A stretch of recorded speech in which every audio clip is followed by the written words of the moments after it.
Cara menilai murid Sidih. 1. Subscribe channel ini dengan menekan tombol subscribe dan tombol like. Channel terbuka bagi siapa saja. 2. Tuliskan nomor peserta Sidih pada kolom komentar. Tidak boleh menuliskan komentar lain atau kalimat-kalimat di luar nomor. 3. Setiap orang hanya diperbolehkan menuliskan satu nomor murid pada setiap video. Terima kasih, Tuhan Yesus memberkati.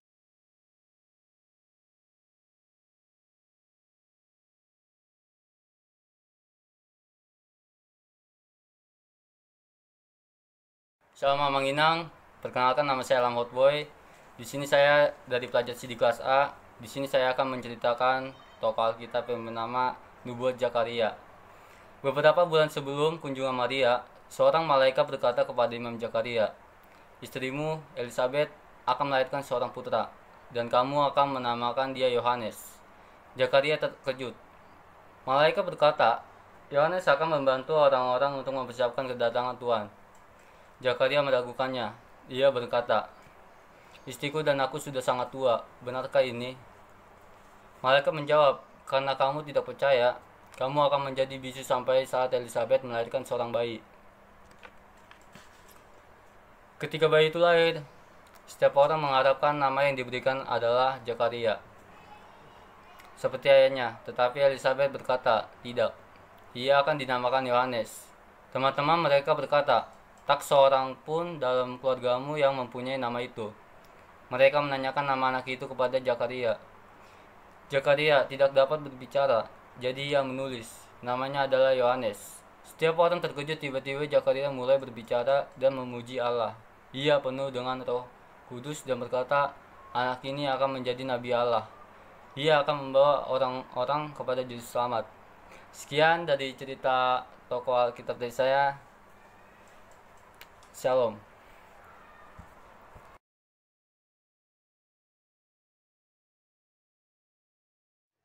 Selamat siang, Amang dan Inang. Perkenalkan, nama saya Laura Delvria Simbolon. Saya dari kelas B.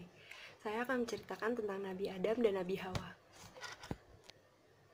Kisah dari Kejadian 2 ayat 8 yang menceritakan tentang manusia jatuh ke dalam dosa. Setelah Tuhan menciptakan langit dan bumi dan segala isinya, Tuhan juga menciptakan seorang manusia yang bernama Adam. Adam dibuat oleh Tuhan dari debu dan tanah. Lalu Tuhan bilang, manusia harus beranak pinak. Tuhan pun membuatkan seorang wanita untuk pasangannya Adam yang bernama Hawa. Hawa dibuat oleh Tuhan dari tulang rusuknya Adam ketika Adam sedang tidur. Lalu Tuhan memberikan mereka tempat tinggal di Taman Eden yang sangat amat indah, yang memiliki buah-buah dan sayur-sayuran yang sangat amat segar dan juga memiliki pemandangan yang sangat amat indah. Lalu Tuhan mengizinkan mereka untuk makan buah yang mana saja, yang berasal dari pohon mana saja, tetapi hanya ada satu pohon yang buahnya tidak diizinkan Tuhan untuk dimakan mereka. Karena jika mereka memakannya, maka mereka akan jatuh ke dalam dosa dan mereka akan meninggalkan Taman Eden. Lalu ketika Tuhan meninggalkan mereka berdua, datanglah seekor ular yang mendatangi Hawa untuk memakan buah tersebut. Seekor ular ini merayu Hawa untuk memakannya. Tetapi awalnya Hawa ragu untuk memakan karena Hawa ingat apa kata Tuhan, dia tidak boleh makan buah tersebut karena akan jatuh ke dalam dosa. Tetapi setelah diterus rayu oleh seekor ular tersebut, akhirnya Hawa memakan dan memberikan gigitan apel tersebut kepada Adam juga. Lalu setelah mereka makan buah apel tersebut, mereka sadar bahwa mereka tidak memakai pakaian dan juga mereka telanjang berhadapan.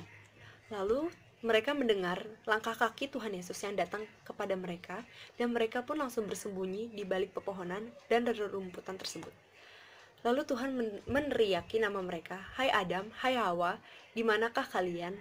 Lalu Adam bilang, "Hai Tuhan, kami malu berhadapan denganmu karena kami tidak berpakaian." Lalu Tuhan bertanya, "Apa maksudmu? Apakah engkau memakan buah yang saya larang?" Lalu Adam menjawab, "Ya Tuhan, Hawa yang memberikan buah apel tersebut kepada saya untuk mencicipinya."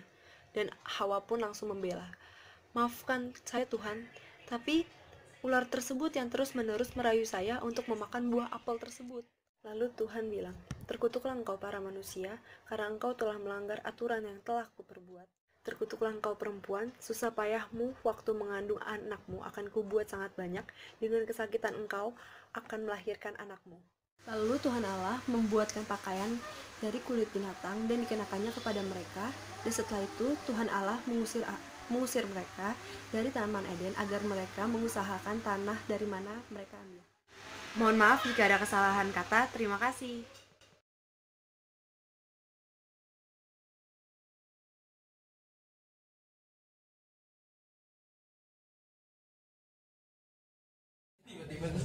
Shalom Minang, nama saya Alon Victory. Saya akan menceritakan tokoh dalam Alkitab yaitu Daud.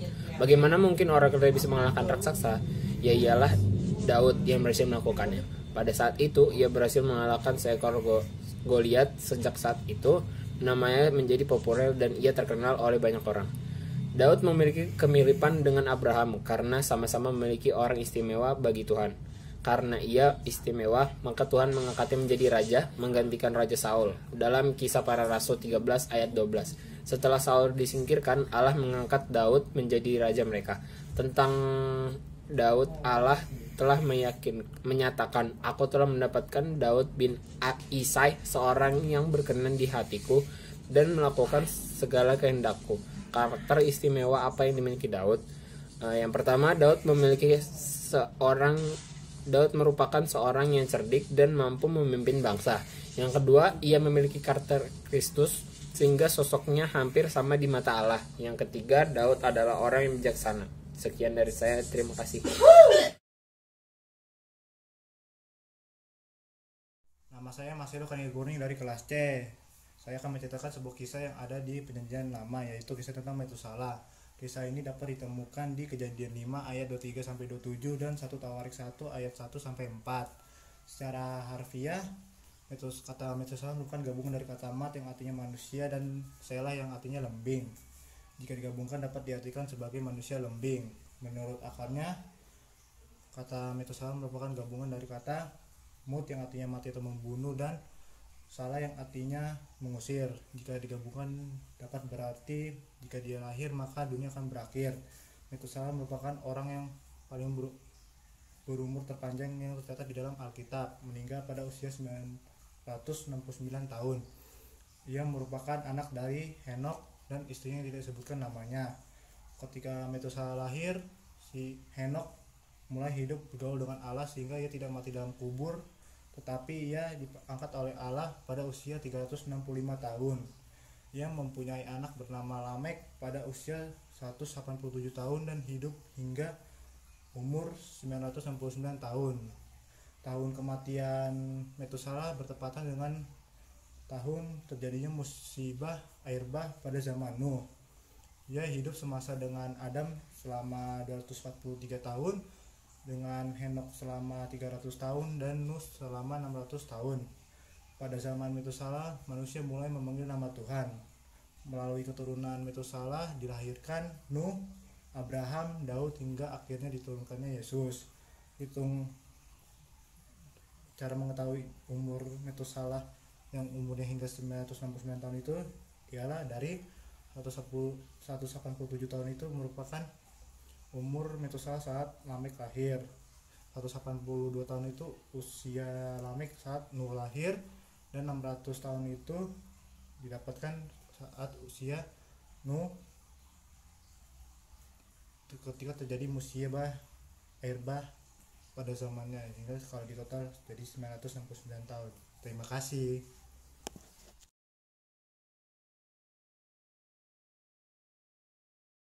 Nama saya Marcelo Kanigurning dari kelas C. Saya akan menceritakan sebuah kisah yang ada di Perjanjian Lama, yaitu kisah tentang Metusalah.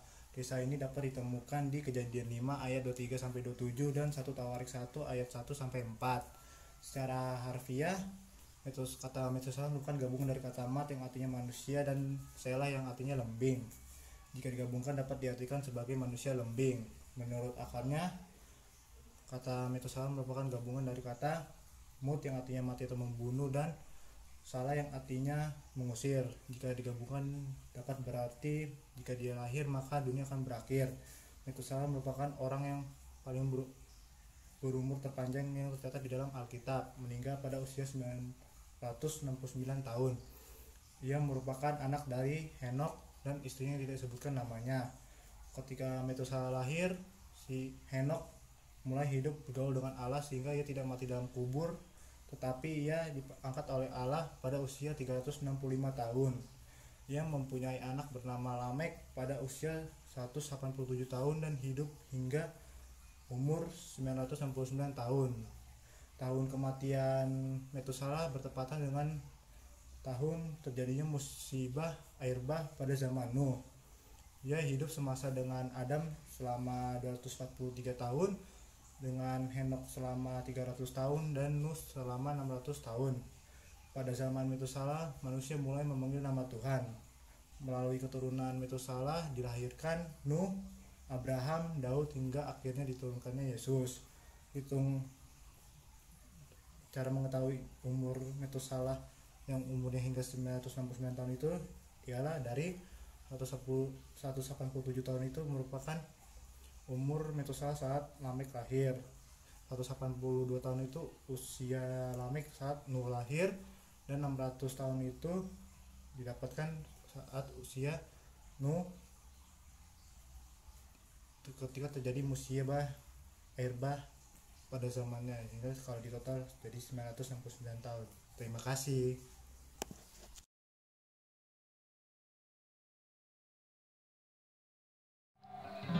Shalom, selamat pagi buat kita semuanya. Selamat pagi Bro Pro. Semoga Bro Pro sehat selalu ya. Amin. Di sini sesuai dengan kerja sama kita, karena statusnya di rumah aja, jadi kita ada tugas yaitu menceritakan storytelling tentang salah satu tokoh kita. Di sini saya akan membahas salah satu tokoh kita, yaitu tentang Kaleb. Kaleb adalah salah satu pemimpin Israel yang terkenal dari salah satu 12 pengintai yang diutus Musa untuk mengintai salah satu tanah Kanaan atau tanah perjanjian. Dari generasi hanya Kaleb dan Yosua yang sampai ke tanah Kanaan yang diizinkan Tuhan. Dari 10 pengintainya mati di padang gurun karena mereka memberontak Tuhan. Si Kaleb tersebut mempunyai salah satu putri yang dipersembahkan kepada Otniel, karena Otniel berhasil menaklukkan kota Kriyat Sefer di tanah Kanaan. Otniel adalah hakim pertama Israel yang memimpin politik, militer, pemerintahan pasca Yosua sebelum adanya jabatan Raja di Israel yang tertulis dalam Hakim-Hakim 3 ayat 7 sampai 11. Di usianya yang 85 tahun, Kaleb masih kuat dalam fisik maupun mental, sehingga dia masih dapat merebut wilayah Hebron yang dimintanya kepada Yosua, rekan sekaligus pemimpinnya. Ayat Alkitab yang mendukungnya adalah kita bisa baca di Yosua 14. Saya akan bacanya dari Bible, dari bahasa Batak. Saya akan mencobanya. Perbagian di tanah Kanaan marhitesian ruji-ruji. Ale odo pertalian akan dijalani halak Israel di tanah Kanaan na dibagion ni Halim Elisar dohot Yosua anak ni sinu dohot akka iduk ni halak Israel marga-marga marhitesia ruji-ruji dohot dibagi per talian nasida songon natinanion ni Jehovah marhitesian si Musa lehonon tu halak tu nasian merbagi dohot tu nasatonga manai sehat ainunga dileo si Musa pertalion ni dua marga dohot nasatongai marbariba di Jordan alai tu halak lepi dangadong dilehon pertalion ni tonga-tonga nasida. Ay akka halak si Joseph menjadi 2 marga, ima Manase dohot Ephraim dibani dang di leon nasida pertalian anggoto halak lepi ditanoi dukon ni akka huta diban ingana doho upa parik bahen pajapalan di pinasida dohot sinok sinamuk ni nasida. Songon na tanahon ni Jehovah tumusahian songon madiban hal Israel jela dibagium nasida tanoi.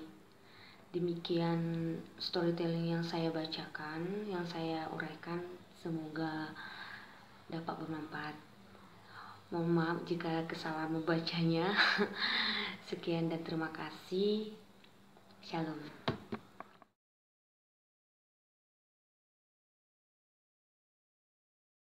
Halo, selamat pagi buat kita semuanya. Shalom, shalom Inang Bibel Pro, apa kabarnya? Mudah-mudahan kabar Inang baik ya. Amin. Oke, di sini sebelum saya menceritakan salah satu tokoh Alkitab, memperkenalkan diri, nama saya Meimika Serina Manalu dari kelas B, tahun ajaran CD 2019-2020. Ini video yang pertama untuk melakukan storytelling tentang salah satu Alkitab. Yaitu saya akan membahas tentang Kaleb. Pasti rekan semua atau sahabat-sahabat semua juga kurang begitu ini ya mendengar nama Kaleb tersebut. Ya, saya juga baru pertama dengarnya. Dan sini saya akan membagi sedikit. Kaleb itu adalah salah satu pemimpin Israel yang dipimpin Musa dari 12 pengintai untuk mengintai tanah Kanaan atau tanah perjanjian. Dan hanya Joshua dan Kaleb lah yang sampai ke tanah perjanjian tersebut. Dan 10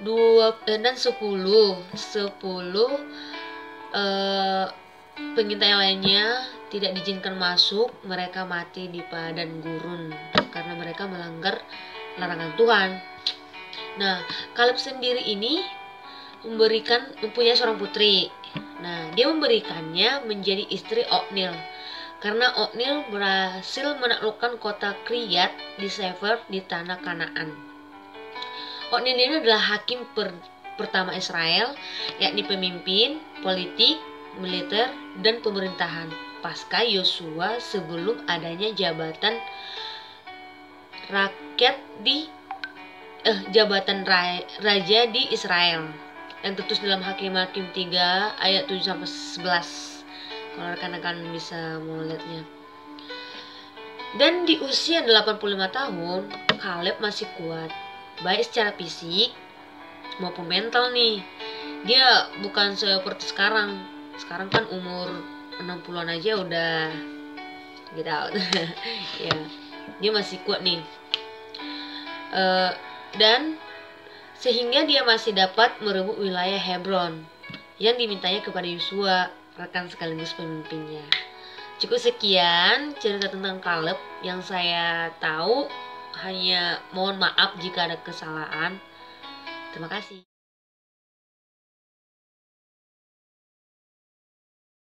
Pada kesempatan kali ini saya akan menjelaskan tentang kehidupan Nabi Elia. Nabi Elia adalah seorang nabi dari kerajaan Israel Utara pada zaman pemerintahan Raja Ahab, Ahaziah, dan Yoram sekitar abad ke-9 sebelum Masehi. Menurut catatan 1 dan 2 Raja-Raja, Elia berjuang agar bangsa Israel dan Raja Ahab menyembah Tuhan, tidak kepada dewa Baal yang dibawa oleh Ratu Izabel, istri Raja Ahab, ke Israel. Elia menubuatkan bahwa tidak ada embun dan hujan pada tahun-tahun ini. Elia sendiri disuruh oleh Allah untuk bersembunyi di dekat sungai Kerit, di sebelah timur sungai Yordan. Dengan meminum air sungai tersebut, lalu diberi makan roti dan daging oleh burung gagak pada pagi dan petang. Setelah sungai itu kering dan tidak ada hujan, maka ia tinggal di rumah seorang janda yang putranya meninggal akibat sakit. Karena sungai itu kering dan tidak ada hujan, dan waktu itu putra janda tersebut meninggal akibat sakit, namun Elia memulihkannya. Setelah 3,5 tahun kekeringan dan kelaparan terjadi, Elia muncul dan meminta Ahab untuk mengumpulkan Nabi Baal berjumlah 450 orang untuk membuktikan siapa yang hidup, Tuhan atau Baal. Nabi Baal dan Elia masing-masing membuat mezbah dengan seekor lembu di atasnya. Kemudian masing-masing harus meminta Allahnya untuk mendatangkan api dari langit supaya membakar korban di mezbah. Nabi-nabi Baal tidak berhasil, sedangkan Elia doanya didengar oleh Tuhan yang mengirim api dari langit untuk membakar habis korban di mezbah. Setelah itu, rakyatnya mengaku bahwa Tuhan adalah Allah, lalu menangkapi semua nabi-nabi Baal, dan Elia membunuh mereka semua di sungai Kison. Selanjutnya, Elia berdoa dan turunlah hujan di wilayah tersebut. Karena diancam hendak dibunuh oleh Izabel, istri dari Raja Ahab, ia pun pergi ke padang gurun dan akhirnya bersembunyi di sebuah gua di Gunung Koreb. Di sana ia menjumpai Tuhan dengan angin sepoi-sepoi. Setelah datangnya angin badai, api, gempa, tandanya Tuhan telah ada di sana.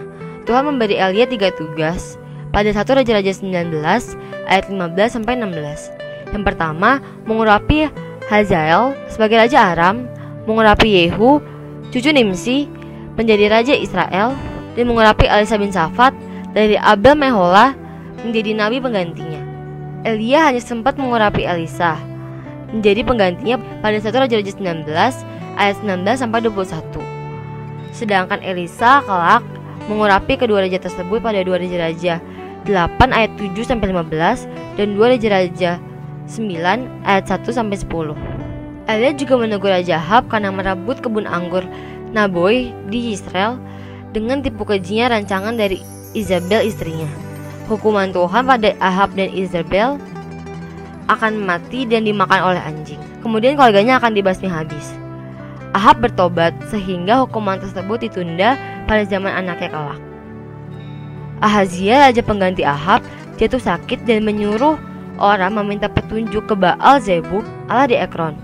Elia menemui utusan-utusan itu untuk memberitahu bahwa Ahazia tidak akan bangun lagi dari tempat tidurnya dan mati pada 2 Raja-Raja 1 ayat 1 sampai 17. Dan pada akhir hidupnya Elia, ia berjalan ditemani oleh Elisa, menyeberangi sungai timur Yordan, kemudian berangkat ke sorga dengan mengendarai kereta kuda berapi dalam angin badai. Dan pada kitab Maliaki berisi nubuat bahwa Tuhan akan mengutus Nabi Elia kepada bangsa Israel menjelang dengan hari Tuhan yang besar. Bahwa Tuhan akan mengutus Nabi Elia kepada bangsa Israel menjelang datangnya hari Tuhan yang besar dan dahsyat, yaitu kedatangan Mesias. Dengan demikian kisah dari Elia. Terima kasih.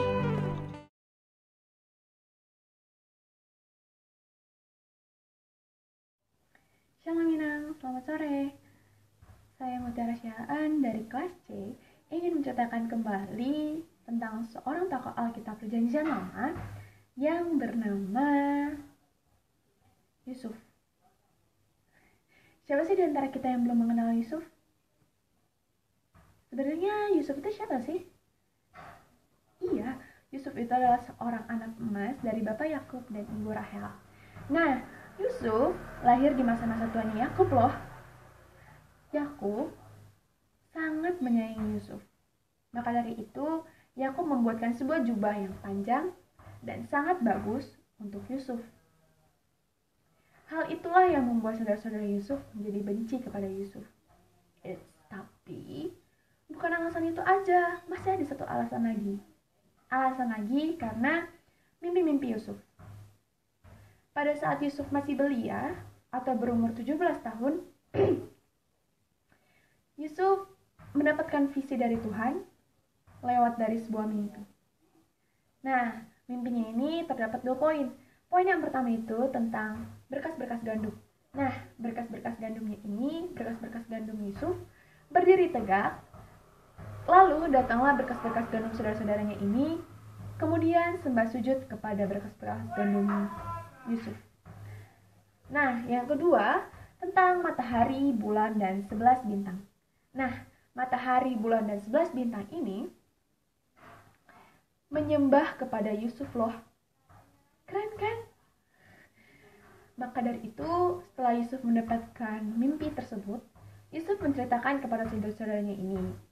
Dan hal itulah yang membuat mereka tambah kesal, tambah iri, dan tambah benci kepada Yusuf. Lalu, puncak kebencian saudara-saudaranya ini ada pada saat Bapak Yakub menyuruh Yusuf untuk pergi ke padang untuk melihat saudara-saudaranya yang sedang mengembalakan para kambing dombanya mereka. Kemudian salah satu saudaranya ini berkata, "Itu dia Yusuf, mari kita bunuh." Kemudian abang sulungnya atau yang bernama Ruben ini menolak keras. Ia berkata, "Jangan kalian membunuh Yusuf." Tetapi Ruben tidak dapat menghalangi mereka. Justru mereka masih saja ingin membahayakan Yusuf. Lalu saudara-saudara Yusuf datang, bukan bersapa atau bercanda-canda selayaknya orang bersaudara, tetapi malah saudara-saudara Yusuf ini malah memasukkan Yusuf ke dalam sebuah sumur yang kering, kemudian dijual kepada orang Ismail dan dibawa ke Mesir, dijadikan sebagai seorang budak. Jahat banget kan mereka? Gak ngerti deh. Lalu pada sesampainya di Mesir, ia dibeli oleh seorang perwira yang pasti sudah pada tahu siapa. Iya, Potifar. Yang bernama Potifar. Nah, siapa sih Potifar ini? Potifar ini merupakan seorang prajurit atau pasukan sebagai tangan kanannya raja, atau dia bisa dibilang seorang kapten dari pasukan-pasukan ini. Nah, Yusuf sangat diberkati oleh Tuhan, sehingga dia menjadi kesayangan di kediaman Potifar dan menjadi orang kepercayaan untuk mengurus segala sesuatu yang berada di kediaman Potifar. Nah, tapi nih bukan karena Yusuf diberkati oleh Tuhan dia tidak mendapatkan masalah apa-apa di hidupnya. Justru dia mendapatkan masalah. Ia dituduh oleh istri Potifar, dituduh bahwa ia berzina. Dia memperkosa istri Potifar, sehingga Potifar memasukkan Yusuf ke dalam penjara. Di dalam penjara, ia mendapat kembali kepercayaan untuk menjaga para tahanan-tahanan yang berada di situ. Saat di penjara, ia bertemu dengan juru minum dan juru roti raja. Dan masing-masing dari mereka mendapatkan sebuah mimpi yang akan ditafsirkan oleh Yusuf. Kemudian, singkat cerita, Yusuf telah menafsirkan mimpi juru minum dan juru roti raja. Dan di mimpinya itu, juru minum akan diangkat kembali menjadi juru minum raja, tetapi juru roti raja akan dihukum mati oleh raja. Nah, beberapa saat kemudian terjadilah seperti itu. Nah, memang benar-benar terjadi. Juru minum diangkat kembali menjadi juru minum raja, dan juru roti dihukum mati. Kemudian setelah 2 tahun berlalu, Raja Firaun bermimpi dan menanyakan arti mimpi tersebut. Nah, juru minum raja ini, dia mengingat akan Yusuf. Kemudian, dia memanggil Yusuf untuk pergi menghadap kepada Raja Firaun, dan dia menafsirkan mimpi Raja Firaun ini. Nah, saat itu juga, akhirnya Yusuf menjadi orang kedua dari kerajaan Mesir. Nah, setelah datang bencana kelaparan, bertemulah Yusuf dengan saudara-saudaranya. Kemudian, di saat-saat itulah Yusuf mengatakan bahwa ia sudah mengampuni saudara-saudaranya. Jadi, begitulah kisah kehidupan seorang Yusuf yang amat sangat keren. Dan dari sini kita dapat mengambil suatu petikan, yaitu yang pertama, 4 poin. Yang pertama, takut akan Tuhan.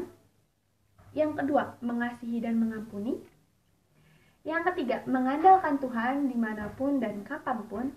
Yang keempat, bertanggung jawab. Nah, begitulah kisah hidup seorang Yusuf. Dan terima kasih.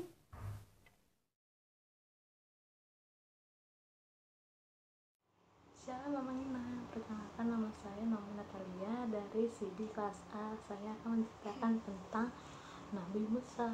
Musa adalah Nabi pertama secara normatif. Memang Abraham adalah Nabi pertama yang disebut di Alkitab dari Kejadian 20 ayat 7. Tetapi Abraham bukan Nabi dalam pengertian umum. Abraham tidak menyampaikan firman Tuhan kepada orang lain atau bernubuat kepada mereka. Musa lah nabi pertama yang bertindak yang demikian. Musa lahir di Mesir, di mana orang Israel berada di bawah perbudakan orang Mesir. Lalu Tuhan memanggil untuk membawa umat Israel dari Mesir menuju tanah di perjanjian. Kebesaran Musa sebagai nabi tak perlu diragukan lagi. Dia lebih besar dari semua nabi di perjanjian lama. Bahkan boleh dikatakan Musa lah tokoh terbesar di perjanjian lama. Istilah hukum Musa seringkali identik dengan seluruh perjanjian lama. Tuhan sendiri mengakui keunggulan Musa di antara para nabi Israel. Caranya berhadapan dengan Musa perbedaan dengan cara berhadapan dengan semua nabi lain. Jika para nabi berbicara melalui mimpi dan penglihatan, maka dengan Musa ia berbicara secara langsung, muka dan dengan muka. Bilangan 12 ayat 6-8. Dia memimpin sekitar 2 juta umat Israel keluar dari Mesir menuju tanah perjanjian, mengembara di padang gurun selama 40 tahun. Nubuat Musa yang terkenal adalah tentang kedatangan seorang nabi seperti dia. Ulangan 18 ayat 15 dan 18-19 yang digenapi dalam diri Tuhan Yesus. Kisah Para Rasul 3 ayat 22-23. Musa menulis 5 kitab pertama Alkitab, yakni kitab Kejadian hingga kitab Ulangan, yang bisa disebut sebagai Pentateuka. Di dalam Pentateuch inilah terdapat hukum Taurat yang menjadi hukum utama bangsa Israel sebagai umat pilihan Tuhan. Sekian dari saya. Terima kasih, Shalom semuanya.